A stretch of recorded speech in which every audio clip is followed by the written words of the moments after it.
Síndrome obstrutiva posterolateral da coluna. Vocês vão pegar com muita frequência quando você desconfiar do posterior. Você vai, às vezes, no meio do caminho ou na avaliação, de acordo com o seu expertise, treinamento, você vai começar a encontrar um componente lateral. Não é raro, tá? Quando você encontra uma extensão com movimento de preferência, você pode ficar um pouquinho atento desde a avaliação, quando a dor parar de centralizar, ok? Então, vamos lá, para os slides. A síndrome obstrutiva posterolateral é uma variável da síndrome obstrutiva posterior, ok? Ou seja, relacionada às cargas sentado e relaxado, como a gente discutiu na obstrução posterior lombar, sente dor após alguns minutos na posição sentada, no sofá ou assentos baixos, relata melhor ao sentar em estrutura mais firmes, ou seja, gosta de extensão, mas a dor, quando ele estende, a dor da panturrilha fica no glúteo, mas não centraliza, ele não quer centralizar para a coluna, fica ali um pouquinho na prega glútea e nunca centraliza. Ué, tem a tendência de ser extensão, mas parece que não melhora. E aí, quando ele começa a relaxar na empresa e digitar, começa a irradiar, a distalizar ou periferalizar a dor. Síndrome obstrutiva posterolateral, em relação à dor, ela pode ser intermitente ou constante, ou seja, hora ela está em tal lugar, hora não, ou constante, doutor, sinto dor constante na lombar, glúteo, coxa. Ok? Pode ser local ou referida, somática ou radicular. Palpação dolorosa na musculatura envolvida da lombar e coxa, glúteos principalmente. Não gosto, né, de palpar, mas a literatura fala assim. Histórias, crises recorrentes. O paciente sempre tem crise.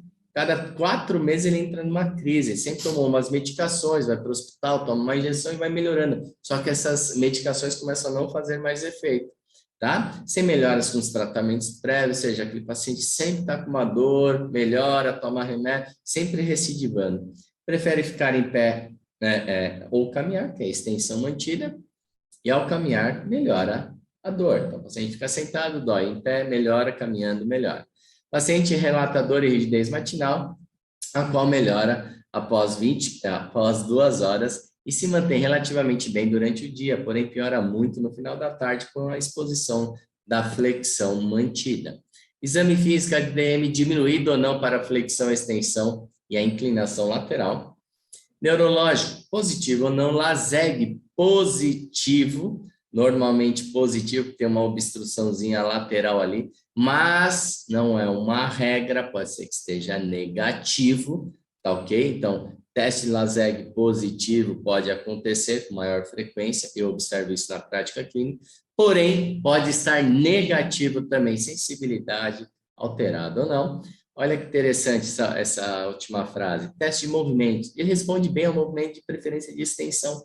Então, aquela dor na panturrilha ou coxa começa a centralizar, fica ali no glúteo, mas só que ela não centraliza, fica na prega glútea. Aí, hora tá bom, hora não tá na avaliação ou no retorno, né? Então, a dor não centraliza de verdade, ou seja, ela não fica acima da prega glútea ali, na região, no meio, se fosse do piriforme para a região lombar. Ao adicionar carga extra no plano sagital, né, de extensão, o sintoma piora e distaliza. Então, você está com essa dúvida na avaliação, ele responde bem, está melhorando a DM em função em todos os planos, com a extensão na maca, por exemplo. Só que a dor fica, doutor, ainda estou com uma dorzinha aqui, nota 4, aqui no início aqui da coxa, ou seja, na prega glútea.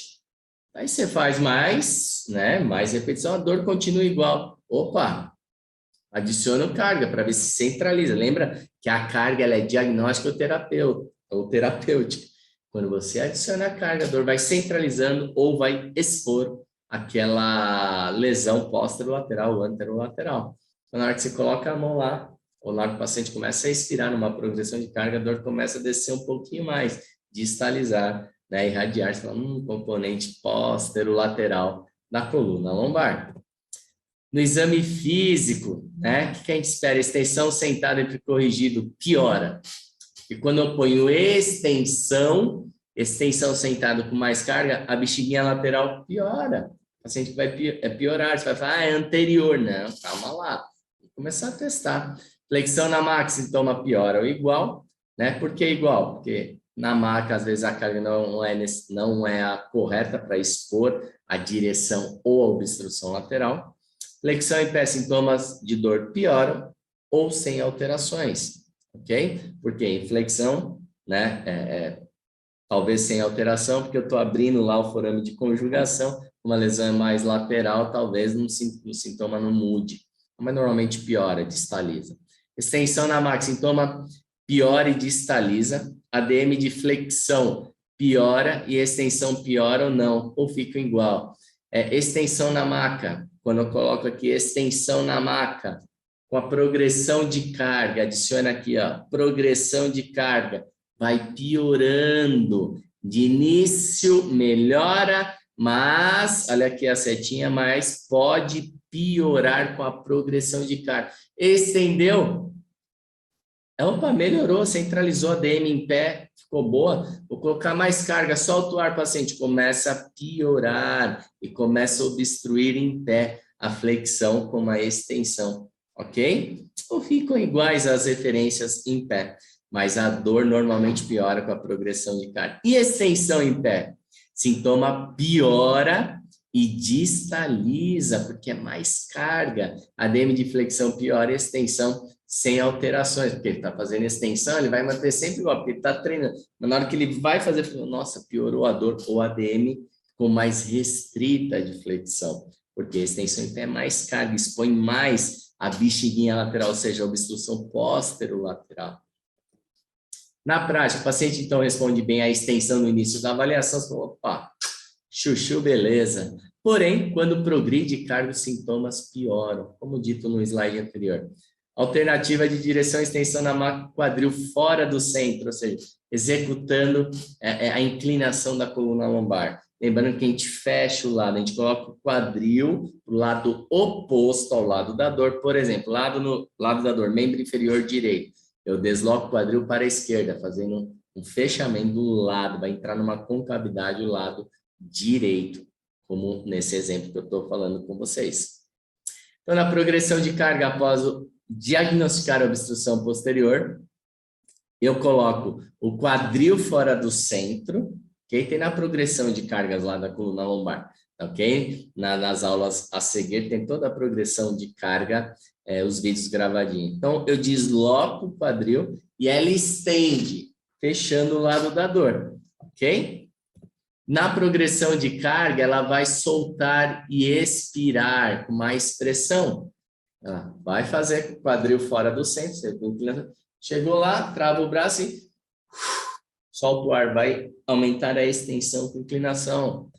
Depois, mais pressão do físio. No passo a passo da progressão de carga tem exatamente a explicação.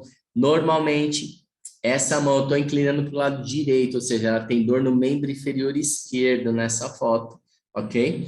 Então, a mão estabilizadora é a mão direita, que está na costela, tá ok? Nos vídeos vocês vão ver bem. E essa mão que aplica a pressão, tá? Para evolução de carga e para desobstruir mais ainda o seu paciente. Lembrando que sempre, na evolução de carga, o paciente desobstruiu posteriormente, posterolateral, anterolateral. No caso aqui, posterolateral, eu tenho que evoluir para a extensão, para estar sempre uma regra no plano sagital. Estimular a extensão, encontrar qual que é a carga que não vai periferizar os sintomas e sempre finalizar,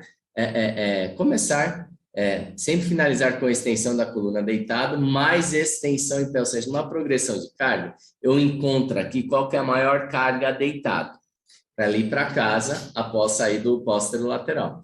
E ela voltou bem, eu tenho que evoluir para a extensão em pé, sempre na maior carga em pé. Essa é a verdadeira desobstrução posterolateral. Começo acessando o lateral, depois eu finalizo com progressão de carga, maior carga deitado.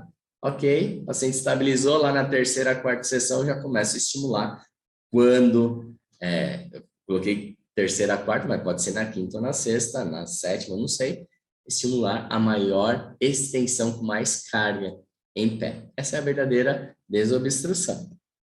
Profilaxia, sentar com rolo, esse paciente gosta de extensão. tá? Durante o tratamento. Se já desobstruir, vai falar para ele fazer cada 2h30, 3 horas a extensão com inclinação, mas se ele sentar em flexão, vai obstruir mais. Esse paciente quer extensão como profilaxia, ok? Sentar, não deixa ele aqui, ó, em flexão. Isso não é bom para esse tipo de paciente, tá? Estimular a atividade física quando o paciente já estiver centralizado com pouca dor e a caminhada, a atividade moderada, aeróbica, eu sempre gosto da literatura também. E a frequência iguaizinhas das outras obstruções. Após uma semana de movimento de extensão mais desvio do quadril, inicie extensões puras. Coloquei uma semana, gente, mas pode ser já no retorno. Eu não sei qual que é o nível da obstrução, não sei como responde esse paciente. Pode ser daqui 2 semanas, mas o que eu quero dizer aqui, ó, com 1 semana, é o quanto antes encontrar o plano sagital, que não periferilize qualquer carga, como dito nos slides anteriores. Tá bom? Recuperação da função, devemos recuperar a função em flexão, com carga progressiva. Após 4 semanas, você vai fazer um pouco de flexão na cadeira. Faz lá a flexão, testa a extensão, tá tudo bem, só para checar, para ver se está tudo ok, as obstruções em flexão e extensão, para manter, porque a coluna gosta de todos os movimentos. Tá? Essa é a arte de diagnosticar, tratar e gerar resultados tanto a curto prazo quanto a médio e longo prazo. Essa é a sequência e o tratamento da síndrome posterolateral da coluna lombar.